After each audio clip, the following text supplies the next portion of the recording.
અમદાવાદના મકરબા ખાતે આવેલી એલજી યુનિવર્સિટીનો બીજા પદવીદાન સમારોહ યોજાયો હતો, જેમાં એલજી યુનિવર્સિટીમાં અભ્યાસ કરતા 2500 જેટલા વિદ્યાર્થીઓને ડિગ્રી એનાયત કરવામાં આવી હતી.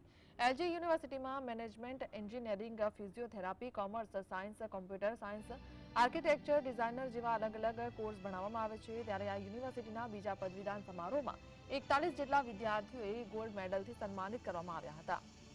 અને વર્ષ 2023ના પણ 106 જેટલા વિદ્યાર્થી ડિગ્રી એનાયત કરવામાં આવી હતી.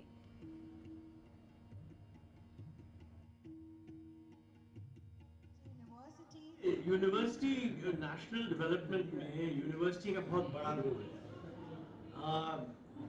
अभी लोग कहते हैं ना, जैसे human capital, quality of young people labour force में जा रहे हैं, देश को आगे बढ़ाएंगे, इनकी डेवलपमेंट यूनिवर्सिटीज करती है। तो इस साइड से अगर आप देखें तो university is very very important. આ વર્ષે અમારો બીજો सेकेंड कन्वोकेशन हमारा है और इसमें हम इस वर्ष लगभग 2500 बच्चों को डिग्री दे रहे हैं। जो 15 स्कूल्स हमारे हैं, उनमें हर एक स्कूल से डिग्री